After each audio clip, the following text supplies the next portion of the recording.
Virgule.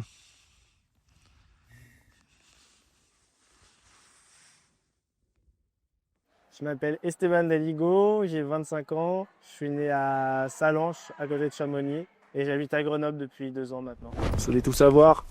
Bonjour, Esteban le reporter. Je dézoome un peu. On est avec mon collègue Virgile là-haut, qui est littéralement l'alpiniste le plus fort de cet hiver, je vous le dis. Est-ce que tu peux nous parler de ta pratique sportive et comment est-ce que tu as commencé l'alpinisme? Je suis plutôt grimpeur que alpiniste. Je fais beaucoup d'escalade. J'ai un papa qui est guide de haute montagne, donc j'ai commencé la montagne et l'escalade grâce à lui. J'ai fait plus d'escalade jusqu'à l'année dernière. J'ai toujours fait un peu d'alpinisme, mais pas beaucoup. Et l'année dernière, j'ai décidé de vraiment m'y mettre. Je fais un peu un élan et voilà. Et puis maintenant, je fais moite-moite. Et je vais rebondir sur ce que tu viens de dire. Qu'est-ce qu'il y a de vraiment différent entre ces deux pratiques et aussi de complémentaires, pourquoi pas? Ma pratique de l'escalade, elle est essentiellement en falaise ou en grande voie. Et la montagne, c'est encore différent. C'est sur des sommets plus hauts. C'est en hiver ou même en été, mais c'est des pratiques un peu différentes, même s'il y a besoin de faire de l'escalade dans l'alpinisme. L'alpinisme est plus complet. Il faut faire du ski, il y a de la marche, il y a du mix, de la cascade de glace. Et l'escalade, c'est que l'escalade. D'accord. Comment est-ce qu'elle s'est faite la rencontre avec Virgile et Simon? Avec Virgile, on s'est rencontrés en boîte à Grenoble. On se connaissait tous les deux de nom, on s'est rencontrés là-bas. On s'était bien marré lors d'une soirée. Et après, on s'est vraiment liés d'amitié. L'hiver dernier, on a fait une hivernale au Dru, dans Baz, avec un autre copain. Et depuis, on ne s'est pas trop lâché. On décide de faire un peu tous nos gros projets ensemble. Et Simon, on s'est rencontrés la veille de partir chez Virgile en faisant les sacs pour les Grandes Jorasses. Est-ce que justement c'était pas intimidant de faire une ascension avec quelqu'un que tu ne connaissais pas forcément beaucoup? Bah non, parce que Virgile le connaissait, parce ils sont à la formation du guide tous les deux. Et il me l'avait bien vendu, je savais que c'était un gars fun, qui était assez fort, je le connaissais de nom. Et ça arrive dans ce genre de projet de partir avec des gars qu'on ne connaît pas forcément, donc c'est aussi un peu le jeu de trouver. Et souvent ça crée des belles amitiés, quoi. Justement, est-ce que tu peux nous dire d'où est né ce projet d'ascension du direct de l'amitié, par exemple? Et bien, c'est Virgile. Cette voie, en fait, elle avait été essayée par 3 grands alpinistes les plus forts de notre génération en 2022. Et il y a une longueur qu'ils n'avaient pas réussi à libérer, donc c'était devenu un peu un sorte de mythe des Grandes Jorasses de finir ce truc. Moi, j'avoue que je ne l'avais pas du tout en tête jusqu'à ce que Virgile m'en parle l'année dernière.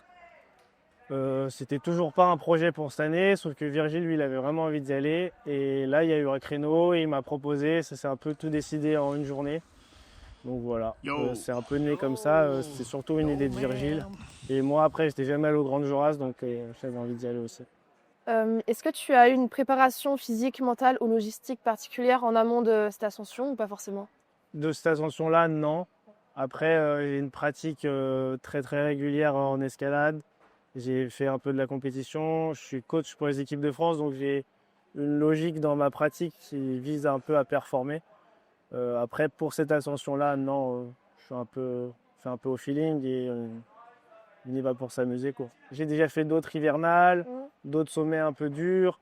Je me suis un peu plus entraîné en mix et en dry. Du coup, il y a forcément une préparation qui n'était pas destinée à ce sommet en particulier, mais à aller faire des voies de ce genre de plus en plus dures, quoi. D'accord. Comme celle-là servira pour les futurs projets sûrement plus durs. On va rentrer dans le vif du sujet, donc dans l'ascension en elle-même. Elle s'est faite plus dans un élan individuel ou collectif, tu dirais? Et comment est-ce que vous mettiez chacun à profit vos forces et techniques personnelles pour la réussite collective? C'est un élan collectif. Le but, en tous les cas pour nous, de ce genre d'ascension, on appelle ça une team ascent, c'est que on réussisse la voie ensemble à 3. Et la voie, elle est composée du coup de 22 longueurs. Il n'y a pas les 3 qui vont enchaîner chaque longueur, c'est un qui enchaîne la longueur. Ça valide cette longueur, on passe à celle d'après. Pour enchaîner une longueur, du coup, on la grimpe en libre, c'est qu'on n'utilise pas, on utilise la corde que comme moyen de protection. On s'en sert pas pour se prendre dessus, pour tirer. Quand on met des coinceurs dans les fissures pour se protéger, c'est vraiment que pour se protéger, on ne tire pas dessus. C'est pour ça que Allez, mon cette voie, Virgile. là, on l'a enchaîné en libre. Et du coup, le libre, c'est ça, c'est pas grimper comme ça. Et comment on utilisait chacun nos points forts, et moi je suis plutôt expert du coup de l'escalade du rocher. Virgile, il est en équipe de France de dry, donc il est hyper fort avec les piolets. Simon, il est très fort en mix, c'est quand il y a un peu les deux mélangés. Et du coup, on s'était réparti un peu les longueurs en fonction de ça. Dès que c'était très très dur avec les piolets, c'était plutôt Virgile qui passait devant. Il se trouve qu'il n'y a pas eu trop de longueurs où c'était vraiment que de l'escalade, donc moi je sais aussi faire du dry, mais du coup j'ai été moins décisif que lui sur cette ascension. Je me suis beaucoup plus occupé quand on dormait dans la face, on appelle ça de faire des camps ou les bivouacs, d'installer les relais pendus, gonfler les matelas, les trucs comme ça. Et Simon, il faisait aussi ça avec moi, on gérait un peu tout comme ça. Chacun avait un peu ses tâches et en fonction des journées, on se répartissait les tâches aussi. D'accord. Et justement, en rebondissant sur ce que tu viens de dire, quand vous dormez sur les faces, c'est un sommeil qui est quand même... enfin, c'est important de récupérer, j'imagine, mais est-ce que c'est un sommeil qui est comme quand on dort chez soi? Est-ce qu'on arrive vraiment à récupérer de la journée? Comment ça se passe? Non, non, c'est un sommeil qui est nécessaire parce qu'il faut qu'on garde de la lucidité tous les jours. Après, c'est vraiment une épreuve d'endurance. Enfin, je pense qu'on est tous les trois d'accord pour dire ça, c'est que quand on part du pied de la face jusqu'en haut, on va se dégrader tous les jours un petit peu, mais le but c'est de se dégrader le moins possible. Du coup, c'est pour ça qu'il faut être vigilant à comment on se nourrit, comment on s'hydrate. Les nuits, elles sont entre guillemets obligatoires parce qu'il fait nuit à 17h et il fait pas jour avant 7h. Du coup, avancer de nuit, il fait tellement froid que c'est compliqué. Du coup, juste on récupère. Après, chacun dort plus ou moins bien. Moi, je sais que la première nuit, j'ai hyper bien dormi, ce qui arrive vraiment jamais. Si tu demandes à Simon, je crois qu'il n'a pas dormi sur les 2 soirs, 3 soirs. Donc. D'accord. Et au niveau du froid, comment est-ce que... enfin, vous êtes tous des habitués au froid, je pense. Comment est-ce qu'on arrive à faire une ascension dans un froid comme ça, dans des conditions plutôt extrêmes? Comment est-ce que ça se passe? Est-ce que vous avez du matériel particulier? Ouais, on est bien habillés. On a des grosses doudounes, des pantalons doudounes. On a vraiment beaucoup de vêtements.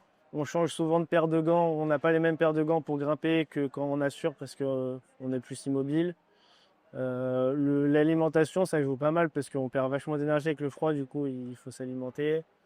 Et après, c'est surtout dans la tête. Enfin, partir dans une voie comme ça, on l'accepte, c'est ce qu'on recherche. Du coup, on est OK avec le fait qu'on va se cailler le cul et voilà. D'accord. Et par exemple, quand vous grimpez, vous avez des gants ou pas? Ouais, Ok. alors, avec les piolets, ouais.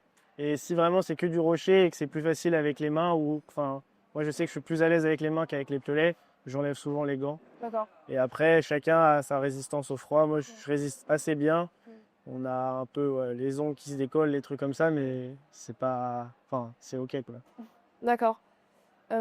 Comment, lors de l'ascension, vous vous aidiez les uns les autres? Est-ce que vous échangez beaucoup quand vous grimpiez ou est-ce que vous étiez plutôt plongé un peu dans un silence? Non, on échange. On part à 3. On a décidé. En fait, avec Virgile, on avait émis l'idée de partir à 2.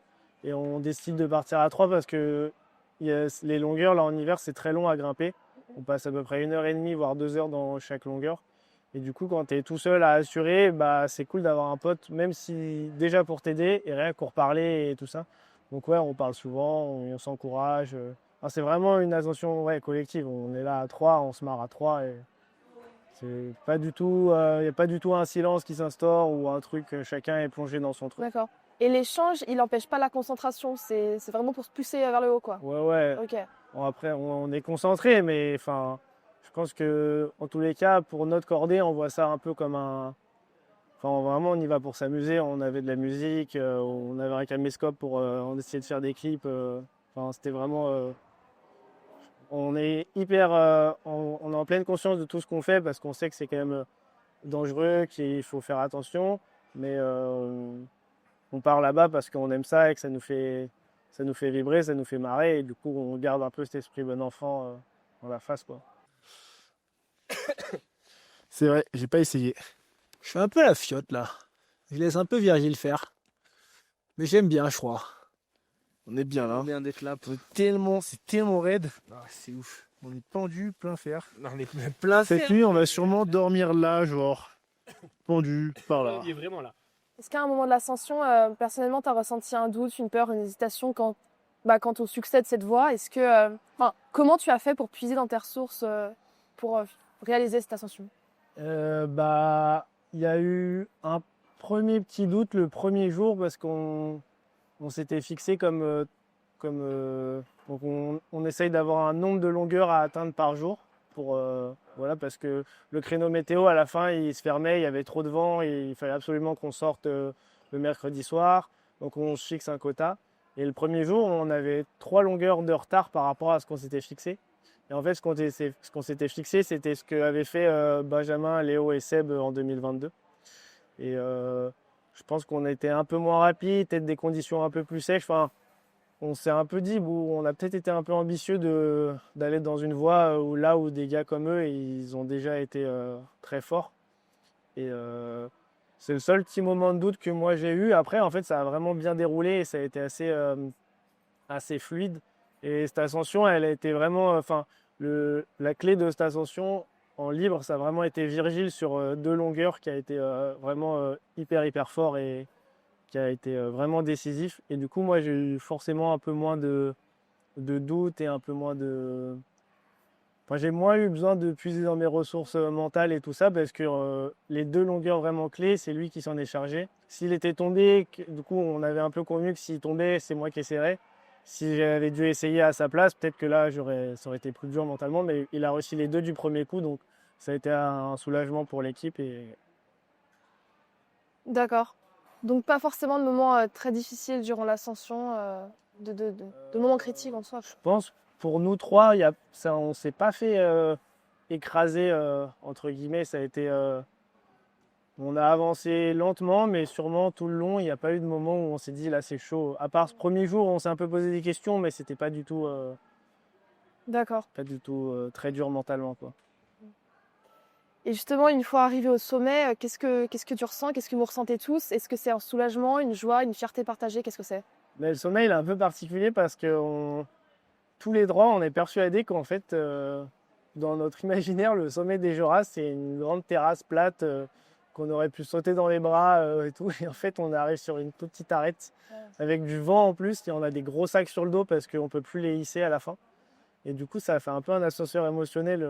Je me souviens arriver en haut et entendre Virgile qui me dit fais gaffe, je te tiens à la main parce qu'on ne peut pas faire de relais en haut. Donc il était bien ancré dans la neige et tout, mais ça fait un peu bizarre, quoi. Et du coup, il a fallu 30 minutes pour traverser cette arête, arriver vraiment sur du bon plat. Et le sentiment, on n'explose pas de joie, parce que je pense qu'on est tous aussi un peu fatigués, il est tard, et en fait, il y a du vent, on a encore la descente des Grandes Jorasses, c'est quelque chose de compliqué et très long, on sait qu'on a encore toute cette descente à faire. Mais même de manière générale, en montagne, c'est pas souvent en tous les cas, pour moi et Virgile, pour ce que j'ai fait avec lui, on n'explose pas de joie en haut. C'est tout au long de l'ascension qu'on ressent des émotions et vraiment arrivé sur le parking qu'on est hyper satisfait de ce qu'on fait. Ouais, c'est pas un endroit où tu peux courir, te sauter dans les bras. Ok. Et à ce moment-là, est-ce que une fois arrivé au parking, ou je sais pas, une fois après avoir être redescendu, pardon, vous vous dites quand même quelque chose les uns les autres ou pas forcément? Ouais, on se parle, on est trop contents. Je pense que Simon, il nous a répété peut-être 20 fois qu'il nous aimait et que c'était trop bien. Après, là, du coup, on a fait une nuit un peu abritée du vent et on a fini la descente vraiment le lendemain. Et pour ma part, la descente, c'est vraiment un hyper bon moment parce que il faisait grand beau, le vent il s'était un peu calmé, il revenait un peu plus tard. Et on a pris vraiment le temps et c'était trop bien. On se criait pas dessus, sautait pas dans les bras pareil, mais c'était un bon moment, c'était calme et c'était cool.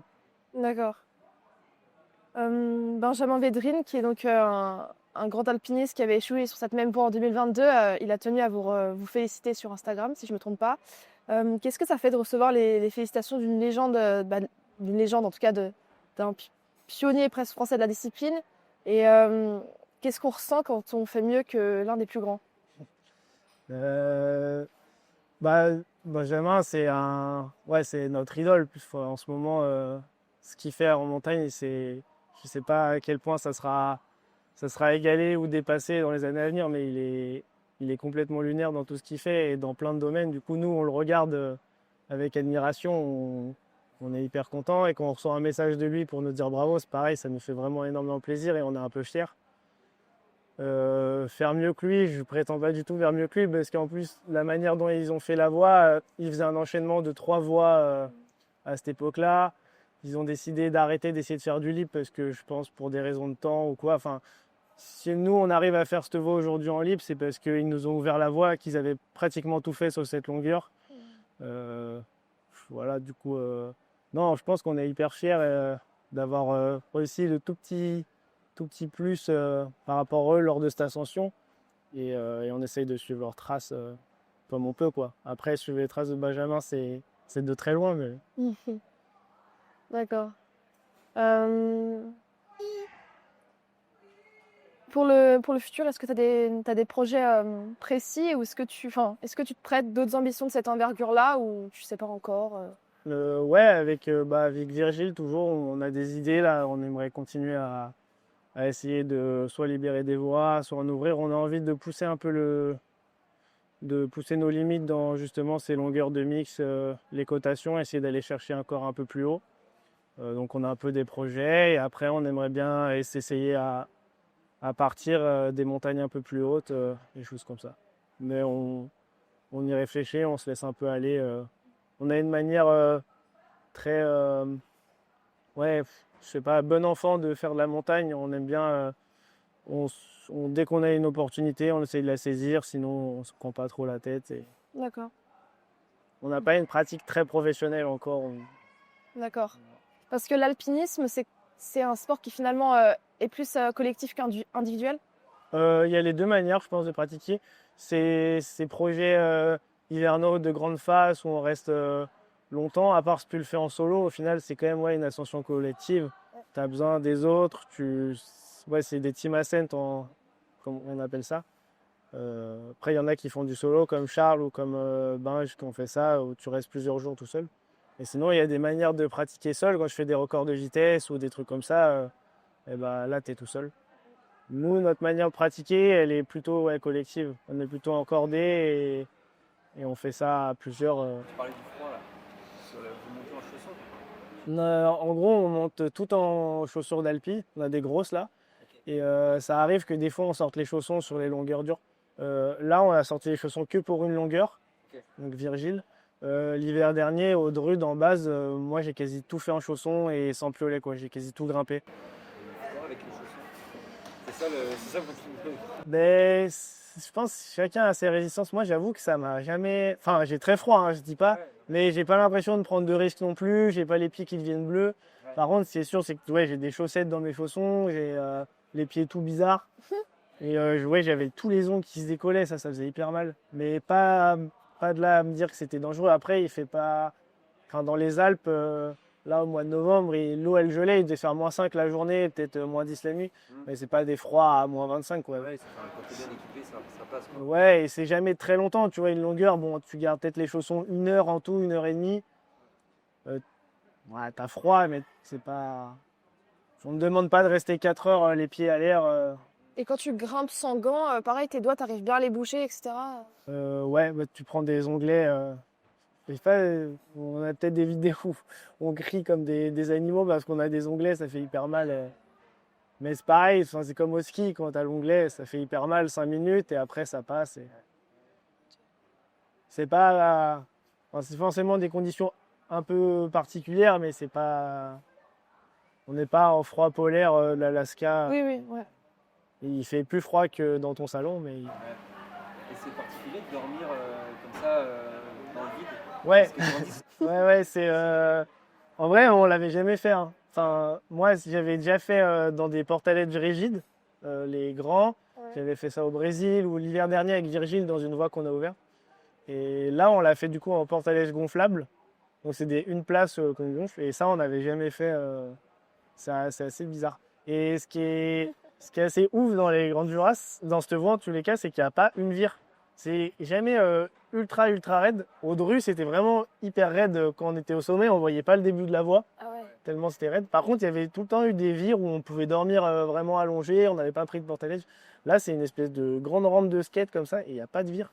Et du coup, tu peux jamais te poser sur tes pieds. On mangeait pendu dans les baudriers. Pareil, faire chauffer de l'eau, fallait faire fondre de la glace et tout. Et t'es tout le temps pendu. ah ouais, En 3 jours, tu poses pas les pieds, quoi. Et ça, c'est assez. t'as particulier. T'as pas- Bon, bah, tu bouges, bah, tu te bouges un peu dans ton bodard. Et après, ouais, dormir dans les porte-à-lèvres, c'est compliqué parce que il n'y a rien, il n'y a pas de relais en place dans la voie, on doit tout mettre nous. Et c'est un peu compliqué de bricoler, parce qu'il faut trouver plein d'endroits pour faire des relais, c'est pas toujours facile. Il faut mettre du coup les 3 lits qui peuvent pas se mettre les 3 comme ça, et il faut tout le temps trouver un peu de place. Ça, c'est un peu chiant, ouais. C'est pour ça que, du coup, dans la répartition des rôles, moi j'ai vachement été. Enfin, les 2 soirs, c'est moi qui ai fait les camps, parce qu'on a dormi que 2 soirs dans la face, un au pied et 2 soirs dans la face. C'est moi qui ai fait les camps, et ouais, il faut être un peu inventif pour vite trouver des endroits, que ça soit quand même sécu, parce que au final, tu dors dessus, tu te pends dessus. Et ça, c'est un peu particulier, ouais. Mais il fait nuit en fait, du coup, tu te rends pas compte. Ouais, mais t'as pas la sensation quand même. Tu sais qu'il y a rien en dessous, quoi. Ouais, Après, ça, je pense que tu l'as dans le sang ou pas, un peu. C'est... ouais, Oui. on a un peu l'habitude. Enfin, Oui, il y a un truc. moi, je fais de l'escalade depuis que j'ai 10 ans, j'ai déjà dormi pendu et tout. Je pense que tu t'habitues, ouais. Mais c'est vrai que le matin, j'ai souvenir d'un matin de me réveiller. Bah, du coup, il fait nuit, du coup, tu vois pas. Mais d'allumer ma frontale et de voir un espèce de truc plongeant dessous. Et t'es pendu comme ça, tu fais. Ah ouais! Après, t'es tout le temps attaché et tout, du coup, ça va. Mais ouais, ça fait un petit un de ces trucs. Mais moi, si t'as le peur du vide, tu passes pas une bonne nuit. Ouais, mais de toute façon, si t'as peur du vide, tu fais pas ça. Non. Ouais, c'est ça. Et la descente, c'est pas. Vous mettez une journée à redescendre et. Ouais, la descente. Pas du tout perdre sa concentration. Ah ouais, c'est vraiment réputé pour être dangereux. Tu traverses des glaciers avec des énormes trous. Non. Il y a pas mal de séracs, il y a des rappels à faire. C'est pas une descente, c'est pas une voie normale facile, quoi. Du coup, c'est pour ça qu'on l'a fait de jour le lendemain, un peu reposé. Ouais. Surtout, ouais, il y avait vraiment du vent ce soir-là. Ça n'aurait pas été marrant de faire. Et vous étiez en communication avec d'autres gens pendant la session?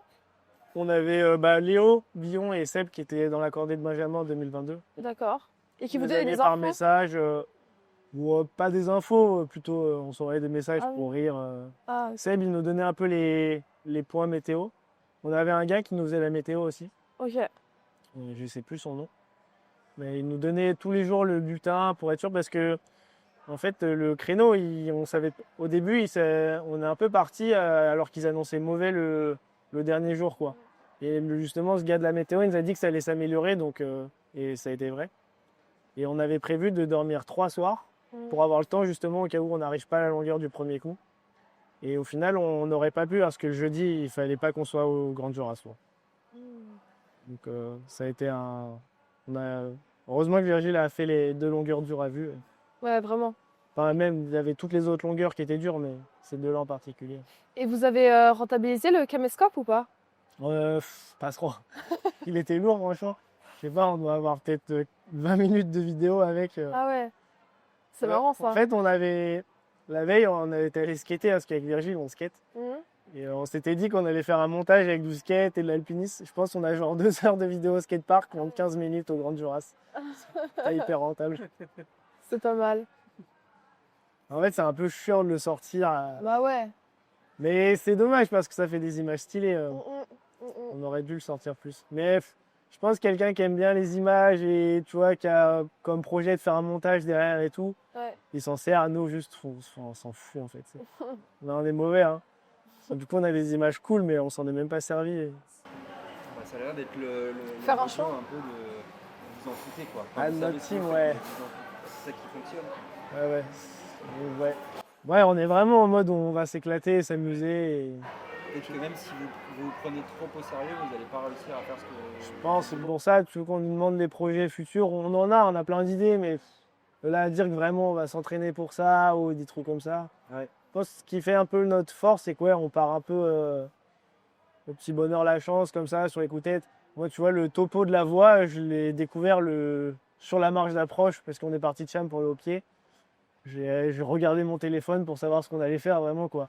Mais je fais ça tout le temps parce que si je me prends trop la tête, je sais pas, ça amène un truc sérieux que j'aime pas et du coup je suis moins là pour le fun et pour kiffer et plus là pour une perf. Mm. Tu disais que ça avait changé pas mal de trucs pour vous, ce que vous avez fait. Pas mal, c'est un grand mot, mais ouais, enfin, je sais pas, moi on était connus que un peu dans le milieu et là, tu vois, on a eu un article dans l'équipe. Ouais, ça c'est fou. Bon, je trouve ça lunaire. Trop bien. pour de la montagne en plus, tu vois. À part Benjamin, je savais même pas qu'il y avait des gars qui parlaient de montagne dans l'équipe. Et c'est cool. Après, je sais pas, enfin, c'est un peu, il y a un entre-deux parce que du coup, nous, on sent que, enfin, on nous a dit qu'en gros, on pouvait peut-être commencer à en vivre. Moi, j'ai pas prétention d'en vivre, mais ouais, d'avoir des sous pour partir en expé, des trucs comme ça. Après, enfin, je sais pas, avec Virgile, on a un peu de mal avec cette idée de médiatisation et de parler d'alpinistes avec des gens qui, au final, en font pas forcément ou connaissent pas forcément. Et du coup, on est content d'être reconnu par nos pairs. Tu vois, recevoir un message de Binge ou de Léo, des gars comme ça nous fait trop plaisir. Après, avoir un article dans l'équipe, au final, tu vois, on en a parlé, ça a fait plaisir à nos parents, quoi. À nous, Ouais, ok. enfin, on n'a pas assez d'ego, je pense, pour. Ok. C'est intéressant ça. Hein. Oui. En vrai, tu pourrais voir ça comme. En vrai, ça met de la lumière sur une pratique qui est pas très connue, tu vois, au niveau national encore. Enfin, qui est connue, mais les gens savent pas vraiment ce que c'est en soi. Mais en soi, ça donne de la crédibilité aussi, tu vois, je pense. Ouais, ouais. Après, tu vois, genre, la manière dont Binge il pratique, tu vois, ses records, ces trucs comme ça, Ouais, c'est forcément de l'alpinisme de performance. Ouais. En gros, on n'a pas de compétition, du coup, pour rendre ce truc compétitif, il faut soit des chronos, soit des trucs Ouais. comme ça. Et là, forcément, bah, ça mérite un peu médiatisation, des trucs comme ça. Là où je trouve des projets comme ça, des hivernaux ou des ouvertures, c'est plus des grandes aventures sur un peu long terme, des aventures partagées, ouais, collectives et tout. Il y a de la performance parce qu'on va chercher à libérer cette voie, mais c'est pas comme aller faire un chrono où tu t'es entraîné. Ouais. Je trouve que c'est un peu différent. Du coup, c'est cool d'avoir de la médiatisation parce que ça met un peu de la lumière sur aussi cette pratique, mais c'est moins compétitif que ouais, un chrono ou un enchaînement. Enfin, Ça met de la lumière, mais les gens ils voient que le truc, ils voient l'article. Voilà. ouais. Ça met en lumière, mais les gens ils s'intéressent pas forcément. Bah ouais, c'est pour ça. Ouais, tu vois, au final, les gens, ils nous parlent d'un exploit parce qu'on a libéré la voie et tout. Mais si nous quand on en parle entre alpinistes, oui, on a libéré la voie, mais on a libéré une longueur qui reste à libérer, qui est certes très dure, hein, mais on n'a qu'une. Et au final, nous, ce qu'on retient, c'est d'avoir passé 3 jours, que toutes les longueurs, elles étaient dures, que on est parti de Cham jusqu'à Courmayeur à pied. Enfin, c'était plus toute cette aventure que, en tous les cas, moi, je retiens que cette longueur clé. C'est un peu ce truc de ouais, ces grandes faces qui sont longues et en hiver, c'est un tout que tu retiens et c'est pas forcément la perf de cette longueur qu'on a libérée. Là où tu vois en escalade, quand tu fais une voie dure, bah tu retiens la perf de cette voie dure. J'espère que j'ai bien répondu à vos questions. Ouais, vraiment. nickel. Merci pour ton temps. Bah merci à vous hein, d'être venu.